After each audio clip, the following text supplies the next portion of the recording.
I started meditating probably, I think it was 2017.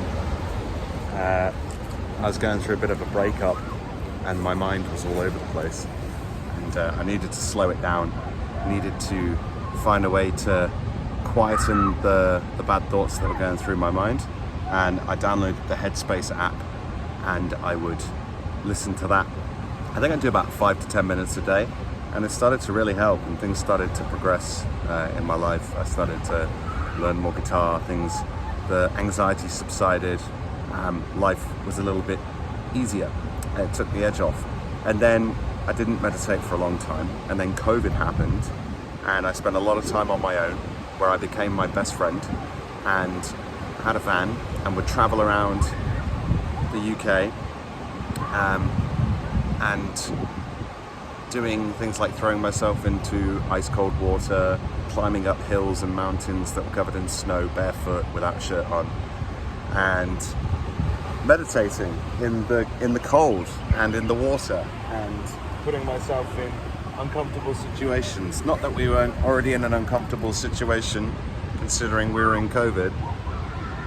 So I would do that, and then after COVID sort of subsided, I then stopped meditating for a very long time. And I had a girlfriend who loved to meditate. She was very good. Always gave her a peace.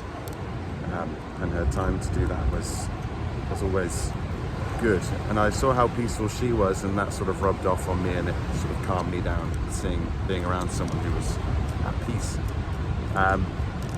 And she'd get a bit groggy if she hadn't meditated. So the importance of it was, was massive for her. And I don't know why I didn't continue to do it. And even coming to Bali, I've been to probably one meditation class, and I haven't been to many other meditations. I've probably done 2 or 3 yoga classes as well. So I haven't taken that time.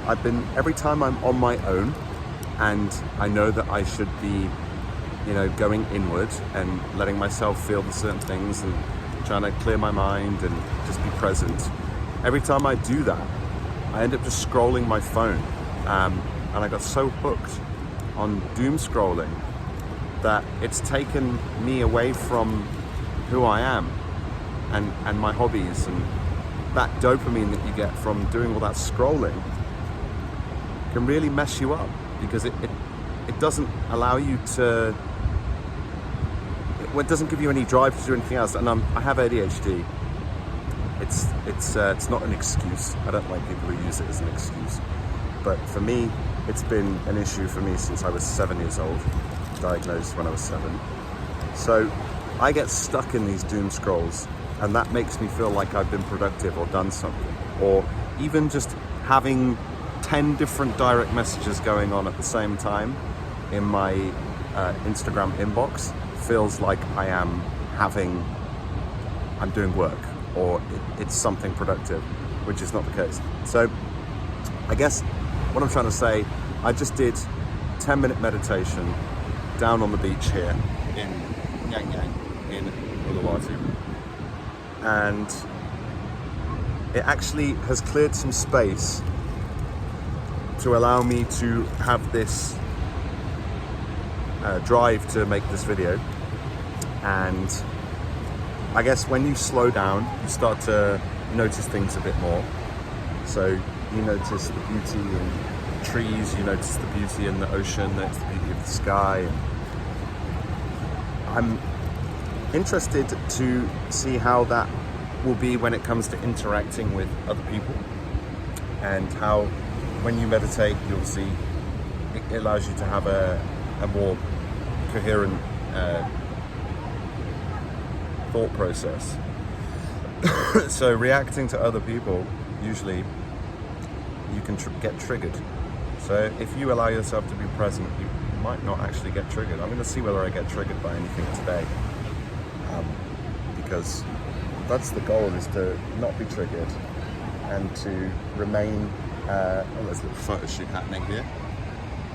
Always something happening in Bali. I mean, this is a very beautiful spot as well. This is Yang Yang, so looks like something out of Jurassic Park. Untouched beach for about a mile. Beautiful.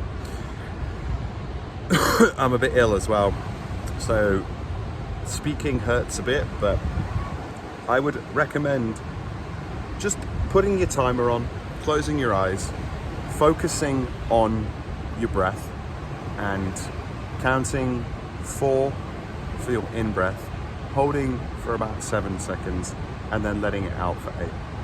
That is a breath pattern that I've used quite a lot, and that really helps with, regulating any anxiety, regulating any nervousness, anything that is bothering you right now. You can take a little time, 5 to 10 minutes, to just breathe, become present, listen to all the sounds that are going around. And every time you take an outward breath, you can just let go of whatever's going through your mind, whatever those thoughts are, whatever those problems or issues that are going on in your life. They might seem really overwhelming, overpowering, overbearing.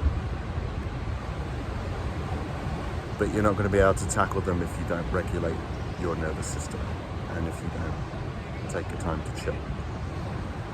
You're going to go at them with the same energy in which they're providing you, and that's not going to help, because it's going to be like fire fighting fire, and that doesn't help. So some things came up in my meditation just then as well, little thoughts, which they're going to come up. The mind is very active, and things about self-love. How can you treat yourself with self-love now, so that future you will go, oh, thanks, I'm glad I did that for myself. For example, I was thinking about making my bed, not because Jordan Peterson told me to, not because it's a regimented thing I must do, but for future me to come home, see a made bed and go, oh, I can just get into bed, I don't have to make it. Because there's nothing more comforting than just coming home to a made bed and going, oh, I'm just going to slip inside and go to sleep. So what little things can you do for yourself that are going to help your future you? One of them, meditation. 2, eating a healthy meal. 3, going and training in the gym. 4, making your bed so you got something nice to come home to. Stocking up on anything that you really like, a few little treats. I don't know, maybe like want some cold water, or I don't know, whatever it is you like, just putting a little bit of that in your house, coming home and finding that and going, oh, I'm glad I got that. Buying yourself a pass to go to a spa or a gym or whatever. Little acts of self-love, just little things that, when you have a relationship with someone and they do something really nice for you, and you go, oh, that's really thoughtful, I really enjoyed that, that was really nice of them. Well, you can do that for yourself. That's the thing. You can do those little things for yourself. You might forget about them, but if you put them in your little, again, another thing, put little reminders in your Google Diary or your phone diary that will pop up and go, oh, for me, I have little reminders that come up on my phone every now and again from the calendar saying, I have more than enough money. You are enough. What else have I got in there? I am someone who makes this much money a month. I am someone who deserves to do everything that they want to do. I am love. Those kind of things. Because we can't rely on other people to validate us and give us that all the time. And everyone always says, oh, you've got to love yourself, you've got to give it to yourself, you've got to give it to yourself. Now, no one ever says how, but these are little things that you can start with to help you with developing some self-love. And as a man, we'll probably go a long time without having a hug, or a long time without being told that we're loved. Maybe, by our parents, if you're lucky enough to still have them. And for those that don't, it's hard. Like, as men, we don't get told that we're loved unless we achieve something that's monumental, or we have to provide something in order to be loved. We don't ever get that unconditional love. I think it was Chris Rock that said the only things that can be loved unconditionally are women, children, and dogs. Men have to have proved their value to be loved. So I think we should change that. You know, we can love universally, we can love ourselves universally, we can love our fellow man. And the more you put that love out there, the less dramas you get into, the less like, and also something that came up when I did a mushroom ceremony once was the scariest things and the worst things can come up in your life. So, but if you have love, you can just embrace them with love, like give them a hug, like hug the hate, hug the pain that's coming your way, and you can love it away.